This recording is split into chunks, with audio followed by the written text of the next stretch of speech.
Hello students, good morning to all of you and also your happy family. Dear students, once time again I am Akashi in front all of you for teach the next part of grammar. That topic name is narration. Dear students, हम इससे पहले previous video में पिछले video में हमने आपको narration के बारे में बताया था। वो दैट वाज स्टार्टिंग क्लास, वो फर्स्ट क्लास था। अब हम आपको देर ना करते हुए सीधे टॉपिक पर ले जाते हैं और ये नरेशन का सेकेंड पार्ट मानिए या सेकेंड क्लास समझिए। तो हमने फर्स्ट चैप्टर में फर्स्ट वीडियोज में आपको बताया व्हाट इज नरेशन। तो आप ये समझ गए कि नरेशन कुछ नहीं है, किसी के द्वारा कही गई बात है, एक कथन है।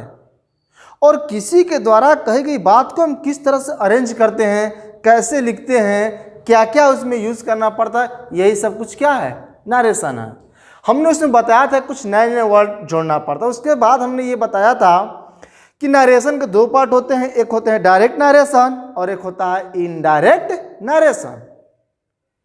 तो अब आज का जो हम टॉपिक विशेष रूप से डिस्कस करेंगे डायरेक्ट नरेशन और इनडायरेक्ट नरेशन के ही बारे में डिस्कस करेंगे। So please listen and watch the videos concentration, watch the videos as a totally concentration. Okay, thank you. See देखिए, फर्स्ट क्वेश्चन बोलता है कि which is called direct narration. Question है which is called direct narration. तो कहने का मतलब ये है कि डायरेक्ट, थोड़ा सा गौर कीजिएगा और ध्यान से देखिएगा। डायरेक्ट नरेशन का मतलब ये होता है प्रत्यक्ष कथन। अब क्वेश्चन करिएगा कि sir what is the direct, यानी प्रत्यक्ष क्या होता है।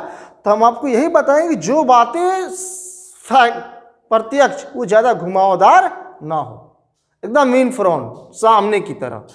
तो when we write the statement, direct narration किसे कहते हैं, तो व्हेन वी राइट, जब हम लोग लिखते हैं, थोड़ा ध्यान दीजिएगा, जब हम लोग लिखते हैं, क्या लिखते हैं, तो द स्टेटमेंट, कथन लिखते हैं ऑफ स्पीकर।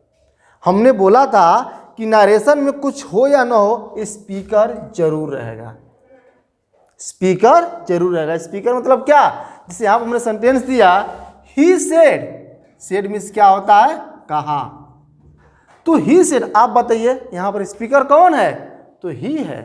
बगैर सब्जेक्ट, बगैर स्पीकर की हम नरेशन की कल्पना नहीं कर सकते हैं। देखिए साफ बोला जा रहा है, we write the statement of speaker, जब वक्ता द्वारा कही गई कथन को हम लिखते हैं इन द सेम वे, जस की तस, बिना कोई परिवर्तन किए। जैसे यहां पर है, उसने कहा ही सेड, मैं पटना नहीं जा रहा हूं, आई एम, या मैं पटना जा रहा हूं, I am going to Patna. कोई चेंजिंग नहीं, जैसे वक्ता ने बोला वैसे ही हम ज्यों का त्यों लिख दिए। तो ये है डायरेक्ट नरेशन, मतलब वक्ता द्वारा कही गई बात को ज्यों का त्यों लिख देना ही डायरेक्ट नरेशन कहलाता है। He said I am going to Patna, उसने कहा मैं पटना जा रहा हूं। या नेक्स्ट पार्ट अगर देखते हैं तो महेश सेड, आप बताइए, जो सेकेंड एग्जाम्पल है, इस एग्जाम्पल में स्पीकर कौन है, तो स्पीकर है महेश। स्पीकर कौन है, महेश। तो महेश सेड, महेश ने कहा, क्या क्या, इसमें लिसनर कौन है, तो मी। जो मी है वो लिसनर है। क्यों कि जिसे होता है स्पीकर, लिसनर, एक बोलने वाला तो एक सुनने वाला। तो महेश ने कहा, किससे कहा, तो मुझसे कहा। तो यहां पर स्पीकर महेश है। अब कोई कहे कि नहीं, बगैर स्पीकर का हम सेंटेंस बनाए तो इट इज द इम्पॉसिबल। अर्थात Mahesh says to me, Mahesh ने मुझसे कहा, I can not help you this time, साहब मैं तुम्हारा इस समय मदद नहीं कर सकता हूं। तो जैसे महेश हिंदी में बोला, हमने उसी बात को जस का तस लिख दिया। तो पहला बात आप ये समझ लीजिएगा, डायरेक्ट नरेशन क्या होता है। तो वक्ता द्वारा कही गई बातों को जब हम ज्यों का त्यों लिख देते हैं, तो ऐसे ही सेंटेंस को डायरेक्ट नरेशन कहा जाता है। लेकिन थोड़ा सा इसमें कुछ पॉइंट हमने लिख दिया। जैसे यहाँ पर जो सेड है, जो सेड है उसको हम बोलते हैं रिपोर्टिंग वर्ब। जो यहाँ पर जो एक छोटा सा जो इंडिकेटर मतलब कि एक सूचक वर्ड है जो दोनों को घेर रहा है, इसको हम बोलते हैं इन्वर्टेड कोमा। और जो यहाँ से लेकर यहाँ तक का जो सेंटेंस हो गया इसको बोलते हैं रिपोर्टेड स्पीच। ये तीन बात, अब डिफिनीशन लिखवाना कोई ज़रूरत नहीं है, आप बातों को समझ जाएंगे क्योंकि ये सब ग्रामेटिकल टॉपिक है। अगर आप समझ जाते हैं बातों को तो दैट्स फाइनल। तो जो क्रिया होती है रिपोर्टिंग वर्ब, जो बीच में जो सूचक होता है इन्वर्टेड कोमा, और जो इन्वर्टेड कोमा के अंदर का जो पार्ट होता है उसको बोलते हैं रिपोर्टेड स्पीच।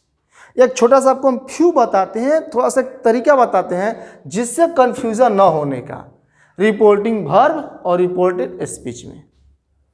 तो स्पीच मीन्स क्या होता है? स्पीच मीन्स देखा जाए तो होता है भाषण। और भाषण का मतलब क्या? भाषण का मतलब कि वो भाषण बड़ा भी हो सकता है, छोटा भी हो सकता है, उसका कोई लिमिटेड एरिया नहीं है। तो यहाँ पर आपके सामने दो मैटर, एक यहाँ से लेकर यहाँ तक और एक यहाँ से लेकर यहाँ तक। तो किस एरिया को बढ़ाया जा सकता है? तो यकीनन ये हो गया मान लीजिए लेफ्ट और ये हो गया राइट। तो इस एरिया को बढ़ाया जा सकता है लेकिन इस एरिया को बढ़ाया नहीं, ये फिक्स है, कर्ता क्रिया ऑब्जेक्ट, इससे अधिक वर्ड इसमें नहीं है।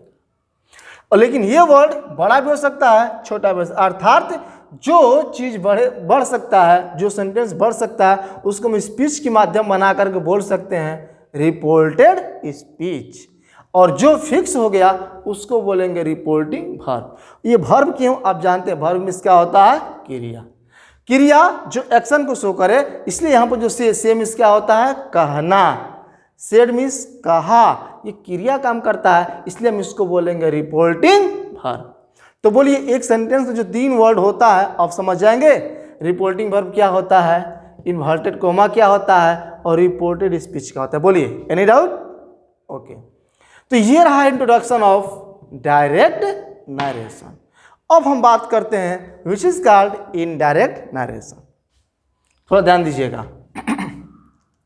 Which is called indirect narration, इसका मतलब होता है अप्रत्यक्ष कथन।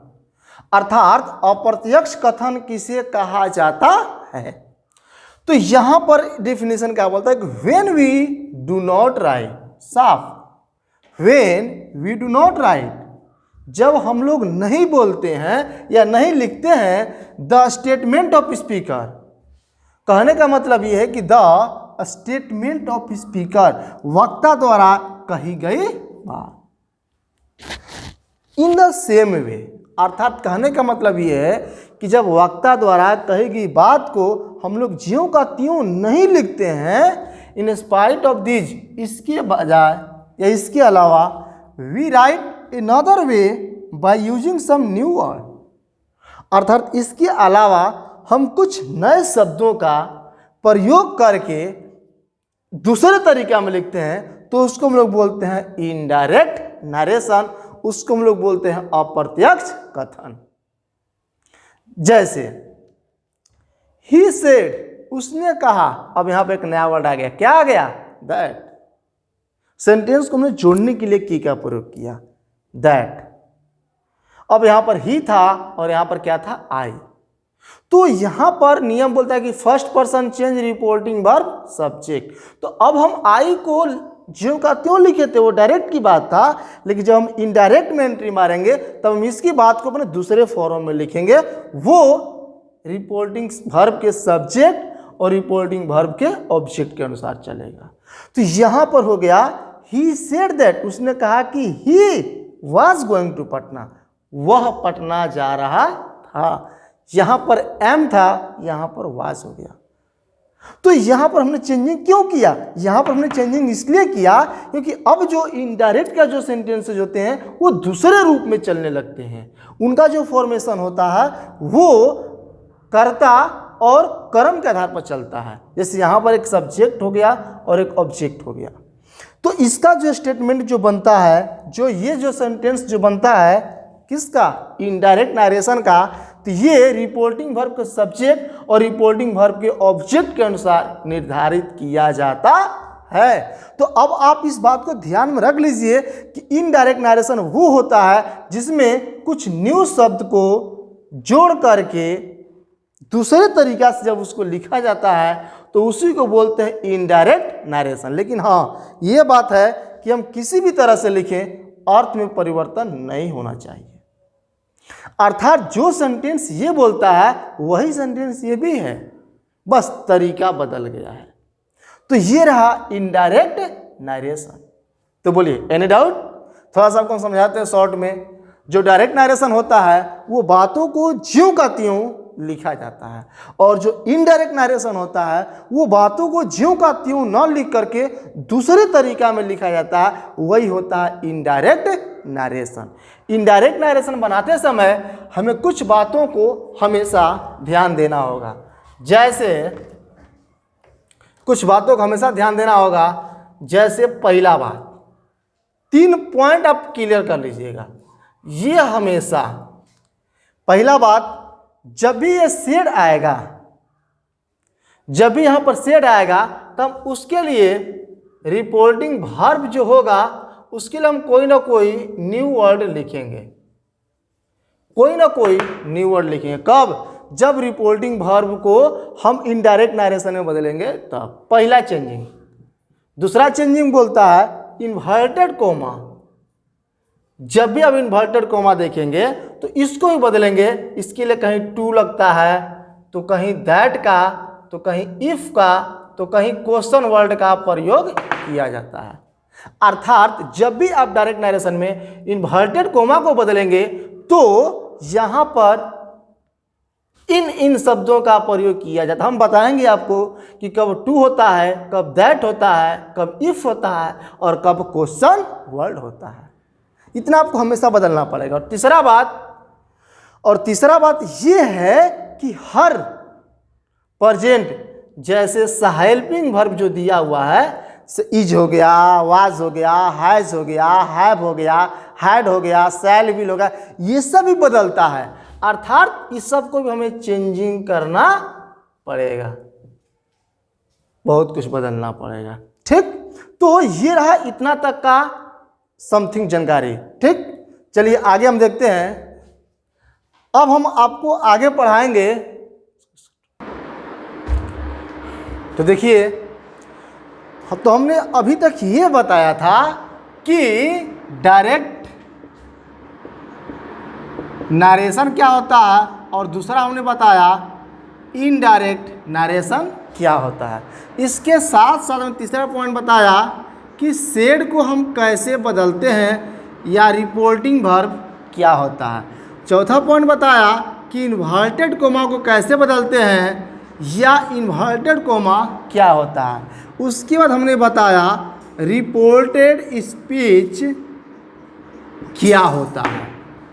डायरेक्ट नरेशन, प्रत्यक्ष कथन, indirect narration, said, reporting verb कैसे है, इन्वर्टेड कोमा के लिए दैट, टू, इफ का प्रयोग हम कैसे करते हैं, या रिपोर्टेड स्पीच क्या होता है। अब तक हमने आपको इतना सारा चीज़ बता दिया। अब हम आपको पढ़ाने जा रहे हैं कि हाउ टू मेक, कैसे बनाते हैं direct narration, indirect narration from direct narration. अब हम सीधे रूल पर एंट्री मारने जा रहे हैं कि अगर हमारा दिया गया वाक्य डायरेक्ट नरेशन में हो तो इनडायरेक्ट नरेशन कैसे बनाएंगे। थोड़ा सा भाई ध्यान दीजिएगा, ये रूल पर चलेगा। अब इसके लिए आपको हम एक्स्ट्रा रूल बताने जा रहे हैं। ठीक, तो देखिए, इसको बनाने के लिए आपको मुख्यतः 3 से 4 रूल्स को फॉलो करना पड़ेगा। इसको बनाने के लिए मुख्यतः 3 से 4 रूल, जैसे पहला आपको आ जाएगा चेंज ऑफ पर्सन। आपके सामने जो फर्स्ट रूल है वो है चेंज ऑफ पर्सन। तो पर्सन के लिए आपको बारीकी जानकारी होना चाहिए। हमने बोला था कि आपको पर्सन के बारे में थोड़ा सा जानकारी दे देंगे। तो देखिए, पर्सन के बारे में अगर आपको नॉलेज नहीं है तो रियली आपको नरेशन पढ़ना बहुत ही प्रॉब्लम होगा। तो जानकारी के तौर पर हम बता देते हैं कि पर्सन 3 होता है, फर्स्ट पर्सन, सेकंड पर्सन और थर्ड पर्सन। एक होता है स्पीकर, बोलने वाले से, मैं बोल रहा हूँ, माइक अंग्रेजी होता है आई से फर्स्ट पर्सन। लिसनर, सुनना, यू आर मतलब आई एम टीचिंग यू, मैं तुमको पढ़ा रहा हूँ, यू मतलब आप लोग सुन रहे हैं, आप लोग हो गए सेकेंड पर्सन, अर्थात यू। और थर्ड पर्सन जिसके बारे में बात किया जाए, जैसे जिसके बारे में क्या, कोई भी एक थिंग, कोई भी वस्तु होगा जिसके बारे में बात किया जाएगा। हाँ, वस्तु को हम भिन्न भिन्न रूप में डिवाइड कर सकते हैं, जैसे वो वस्तु कोई पुल्लिंग हो सकता है, अगर हम थिंग को ना देकर यहाँ पर नेम भी लिख सकते हैं तो वह कोई पुल्लिंग भी हो सकता है, या कोई स्त्रीलिंग भी हो सकता है, या निर्जीव भी हो सकता है, या इनका जो बहुवचन होता है वो दे भी हो सकता है, या नेम को लिया जाए तो राम, सीता, गीता कुछ भी हो सकती है। तो ये और इनसे बनने वाला हर वर्ड थर्ड पर्सन होता है। तो थोड़ा सा माइंड में रख लीजिए कि फर्स्ट पर्सन में क्या क्या आता है, सेकेंड पर्सन में क्या क्या आता है, और थर्ड पर्सन में क्या क्या आता है, अर्थात फर्स्ट पर्सन में क्या क्या आता है। तो जो फर्स्ट पर्सन में होता है वो हो गया आई, मी, माई, माइंड, माई सेल्फ। थोड़ा सा गौर कीजिएगा, इसको हम थोड़ा स्लो होकर पढ़ा दे रहे हैं। फर्स्ट पर्सन मेन वर्ड हो गया आई और वी, ये प्रोनाउन हो गया। तो आई और वी के साथ साथ हम दूसरा वर्ड इनकी माध्यम से जो कुछ भी बनाते हैं वो सब होगा फर्स्ट पर्सन। जैसे आई से हमने क्या बनाया, तो आई से मी, माई, माइन और माई सेल्फ। तो ये सारे के सारे वर्ड हो गए फर्स्ट पर्सन। वी से बना we, us, our, ours, our self. तो ये जो सारे जो वर्ड थे ये हो गए फर्स्ट पर्सन। तो बोलिए एनी डाउट? अब इसमें क्या अंतर है, तो ये फर्स्ट पर्सन का ये सिंगुलर नंबर है, और ये जो है ये फर्स्ट पर्सन का प्लूरल है। प्लूरल वो होता है जो दो या दो से अधिक संख्याओं को सूचित करता है। तो ये पूरा जो वर्ड प्रोनाउन हुए या एडजेक्टिव हुए, इनको हम बोलेंगे फर्स्ट पर्सन। बोलिए एनी डाउट? सेकेंड पर्सन, अगर हम सेकेंड पर्सन की बात करें तो यू, हमने बोला कि आई एम टीचिंग यू, मैं आपको पढ़ा रहा है, यू मीन्स सेकेंड पर्सन। तो यू हो गया, योर हो गया, योर्स हो गया, योर सेल्फ, योर सेल्फ, ये जो कुछ भी वर्ड हो गए, टोटल 5 वर्ड, ये हो गए सेकेंड पर्सन। सेकेंड पर्सन में सिर्फ और सिर्फ यही 5 वर्ड आएंगे, you, your, yours, your self और योर सेल्फ। तो बोलिए अब सेकेंड पर्सन, एनी डाउट? आप क्वेश्चन करिए कि सर यहाँ पर योर सेल्फ और योर सेल्फ क्यों, यहाँ पर माई सेल्फ और माई सेल्फ क्यों? तो याद रखिए ये प्रोनाउन के अंतर्गत ये वर्ड आता है जिसमें से आता है कि रिफ्लेक्सिव प्रोनाउन। जब सेल्फ या सेल्फ जोड़ करके वर्ड बनाया जाता है तो होता है रिफ्लेक्सिव। यहाँ पर सेल्फ और सेल्फ में यही अंतर है कि आपको हम जब नाउन पढ़ाए होंगे तो बताए होंगे कि जिन शब्दों के अंत में यफ या यफ ई होता है तो भी यस जोड़ करके बहुवचन बनाया जाता है। जिन शब्दों के अंत में यफ या यफी हो तो भी यस जोड़ करके बहुवचन बनाया जाता है, और जो यफ होता है वो सिंगुलर को दिखाता है, और जो भी यस कनेक्टिंग होता है वो प्लूरल को दिखाता है। इसलिए जो योरसेल्फ हो गया वो किसी एक संख्या को दिखाता है, और जो योरसेल्फ हो गया एक से अधिक संख्या को। जैसे तुमने अपना काम स्वयं किया, तुमने अपना काम स्वयं किया, तो इसका इंग्लिश होगा you did your work your self. You did your work your self. लेकिन यही हो जाएगा कि तुम लोगों ने अपना काम स्वयं किया, तो इसका हो जाएगा you did your work your selfs. तो प्लूरल के लिए सेल्फ्स और सिंगुलर के लिए सेल्फ। तो बोलिए first person, second person, any doubt? Okay. और थर्ड पर्सन में देखिए, तो थर्ड पर्सन में main 4 word he, she, it और बहुवचन दे। तो जो भी ही से वर्ड बनेगा, जैसे ही हो गया, हिम हो गया, हिज हो गया, हिमसेल्फ हो गया, ये सारे के सारे वर्ड थर्ड पर्सन। सी, हर, हर्स, ये सारे के सारे word third person. It, it's, itself third person, और दे, देम, देयर, देयर्स और देमसेल्व्स, ये सब क्या होगा? Third person. बस ये जो वर्ड थे यहाँ से लेकर यहाँ तक ये सिंगुलर में है, और ये जो वर्ड है वो प्लूरल है, और ये सिंगुलर है। तो बोलिए थर्ड पर्सन, सेकेंड पर्सन और फर्स्ट पर्सन। अब बोलिए बोलिए, वर्ड को आइडेंटिफाई कर लीजिएगा, एनी डाउट? तो ये रहा पर्सन। तो जब भी हम नरेशन पढ़ेंगे तो हमको सबसे पहले आवश्यकता पड़ेगी चेंज ऑफ पर्सन का। तो अगर आपके पास पर्सन की जानकारी नहीं है तो आपसे नहीं बन पाएगा। थोड़ा सा ध्यान में दे लीजिएगा, ये जो पहले आपको नोट्स पढ़ा दिया गया होगा या जो आपको एक फाइल दिया गया होगा उसमें पर्सन का डिटेल्स नॉलेज है, आप पढ़ सकते हैं। ओके, देखिए दूसरा चेंजिंग जो होता है वो होता है चेंज ऑफ टेंस। देखिए चेंज ऑफ टेंस अर्थात आपको टेंस पर भी पूरा पकड़ होना चाहिए। अगर टेंस पर पकड़ नहीं है तो you can not learn the narration, आप नरेशन नहीं सीख सकते हैं। टेंस हम सभी लोग जानते हैं, टेंस 3 होता है, प्रेजेंट, पास्ट और फ्यूचर। हर टेंस का 4 फॉर्म होता है। अगर प्रेजेंट का बात किया जाए तो present indefinite, present continuous, present perfect और present perfect continuous. Past indefinite, past continuous, past perfect और पास्ट परफेक्ट कंटिन्यूअस।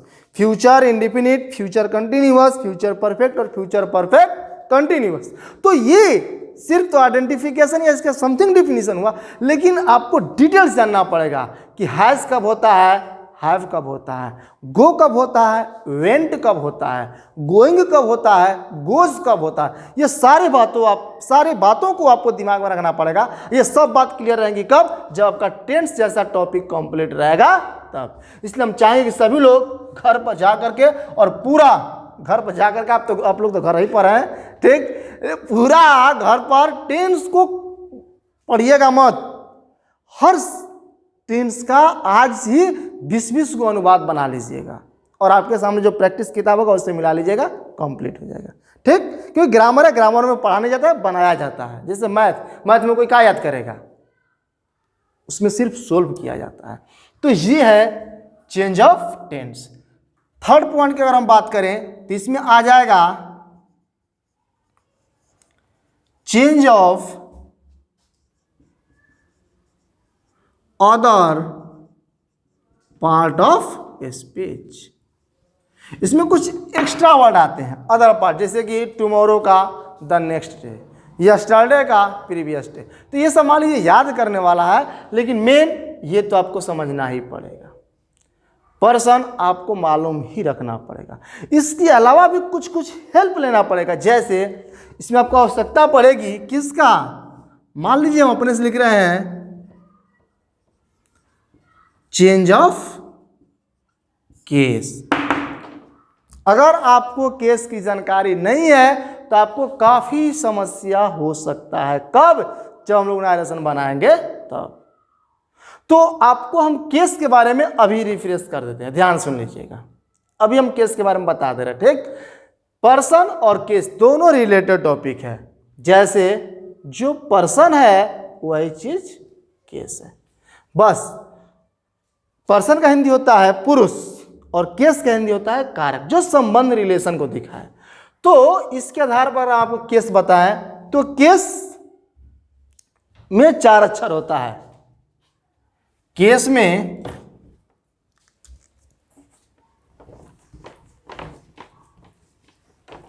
थोड़ा सा देखिएगा, आपको हम क्लियर ही कर दे रहे हैं। केस में 4 अक्षर होता है,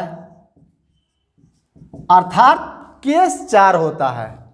एक सब्जेक्टिव केस, दूसरा ऑब्जेक्टिव केस,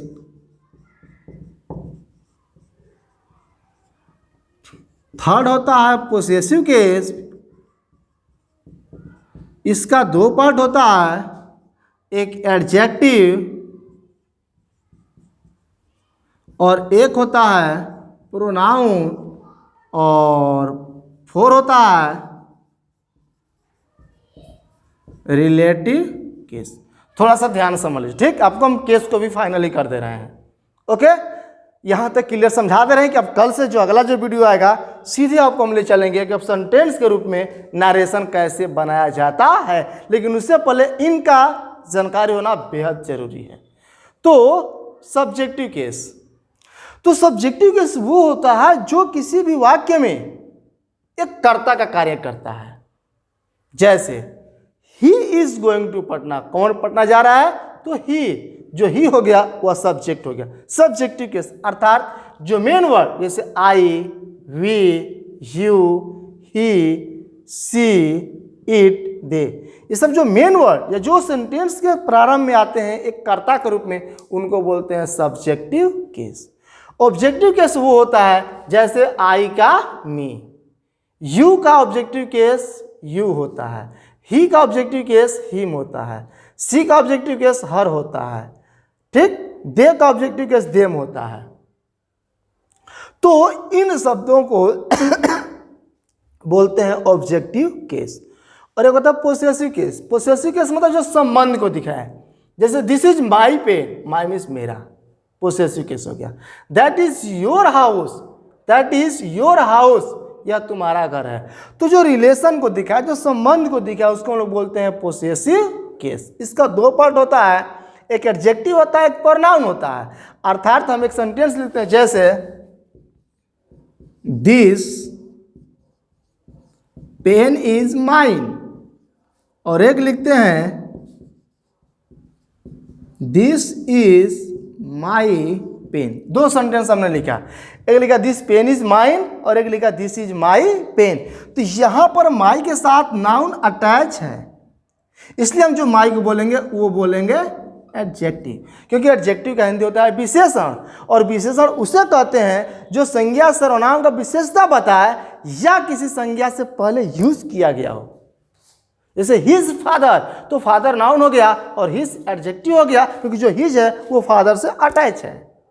तो जो भी नाउन के साथ अटैच होगा, जैसे योर, माई, हिज, तो ये सब होगा पोसेसिव एडजेक्टिव। और जो फ्री होगा, इसके साथ किसी भी नाउन का प्रयोग नहीं किया जाएगा, तो उसको हम लोग बोलेंगे पोसेसिव प्रोनाउन। उसके बाद आता है रिलेटिव के, जो संबंध को दिखाया है, जैसे ओ महेश, रिलेटिव नहीं होता है, रिलेटिव तो पोसेसिव एक ही होता है। अब फोर होता है वोकेटिव केस, वोकेटिव केस जिसको बोलते हैं संबोधन कारक, क्योंकि हम पोसेसिव को ही रिलेटिव बोल सकते हैं। वोकेटिव केस संबोधन का, ओ महेश कम हियर, हे महेश यहाँ आओ। तो जब हम किसी को संबोधित करके पुकारते हैं तो उसको हम लोग बोलते हैं वोकेटिव केस। तो बोलिए, एनी डाउट? केस में सब्जेक्टिव केस क्या होता है आप पहचान लेंगे, ये मुख्य क्रिया का ठीक पहले होता है या वाक्य के शुरू में। ऑब्जेक्टिव केस क्या होता है, तो ये मुख्य क्रिया के बाद होता है। जैसे ही हेल्प्ड मी, जो मी हुआ वो हो गया ऑब्जेक्टिव केस। आई सा यू, मैंने तुमको देखा, जो यू हो गया ऑब्जेक्टिव केस। अर्थात जिसे सेंटेंस लिखा जाए आई नो यू, यहां पर यू क्रिया के बाद में है, इसलिए इसको बोलेंगे ऑब्जेक्ट, ये दैट इज ऑब्जेक्टिव केस। और यहां पर जो आई हो गया क्रिया के पहले है, अर्थात ये सब्जेक्ट हो गया, दैट इज सब्जेक्टिव केस। तो बोलिए सब्जेक्टिव केस क्या होता है, ऑब्जेक्टिव केस का? अब एनी डाउट? केस में पोसेसिव के संबंध में पोसेसिव एडजेक्टिव क्या होता है और पोसेसिव प्रोनाउन क्या होता है? अब बोलिए एनी डाउट और वोकेटिव केस। तो डियर स्टूडेंट्स, जो चेंजिंग था पर्सन, और पर्सन समझ गए क्या होता है, डिटेल्स हमने समझा दिया, ठीक। फर्स्ट पर्सन, सेकेंड पर्सन और थर्ड पर्सन। अब होता है change of tense. Change of tense में क्या होता है, तो हम लोगों को पता है प्रेजेंट, पास्ट और फ्यूचर। और अब होता है change of other part of speech. ये तो वर्ड है, याद कर लीजिएगा तो हो जाएगा। उसके बाद आएगा चेंज ऑफ केस, मतलब क्रिया। वैसे केस, केस मीन्स कारक। तो केस हमने पूरा बता दिया, subjective case, subjective case, possessive case और वोकेटिव केस, ठीक। इसके साथ साथ आपको हेल्पिंग वर्ब पर भी असर पड़ेगा, सहायक क्रिया को भी बदलना पड़ेगा। तो वो जो जिसको टेंस की जानकारी रहेगी उसको सहायक क्रिया में दिमाग लगाने की जरूरत नहीं है। तो यहां तक रहा सेकेंड इंट्रोडक्शन, अर्थात ये नरेशन का सेकेंड पार्ट। अब आपसे हम उम्मीद रखते हैं कि जितना भी हमने टॉपिक्स पढ़ाया बताया, अगर आप लोग इसके बारे में जानकारी नहीं होगा तो प्लीज़ घर पर अपना किताब वगैरह उठाइएगा, या हम आपको व्हाट्सएप ग्रुप में कुछ मटेरियल लिख करके भेज देंगे। आप थोड़ा उसको ध्यान से पढ़ लीजिएगा, क्योंकि उन्होंने बोला था कि भाई थोड़ा सा नरेशन एक टॉपिक है, इसे थोड़ा सा मन से आपको पढ़ना ही पड़ेगा और हर वीडियोस को क्लियर करते हुए चलना पड़ेगा, तब आपको ये टॉपिक क्लियर समझ में आएगा। इसके साथ साथ आपको पर डे होमवर्क बनाना पड़ेगा। ओके, तो ये रहा आज का क्लास। तो अंत में आपको हम बोलेंगे कि आपको हमारा वीडियो कैसा लगा, हमारी ये पढ़ाई आपको कैसी लगी, इसके बारे में आप कुछ ना कुछ कमेंट बॉक्स में ज़रूर कमेंट कीजिएगा। और अगर हमारी वीडियो अगर आपको अच्छी लगती है तो इसे लाइक ज़रूर कीजिएगा और अन्य दोस्तों के पास अधिक से अधिक सब्सक्राइब, अधिक से अधिक शेयर करने का प्रयास कीजिएगा। और जो विद्यार्थी नए हैं, पहली बार हमारी क्लास को देख रहे हैं, तो हमारा YouTube channel expert education by AK Singh, इसे सब्सक्राइब करने का प्रयास कीजिएगा। Thanks to all of you. Have a nice day. That's last.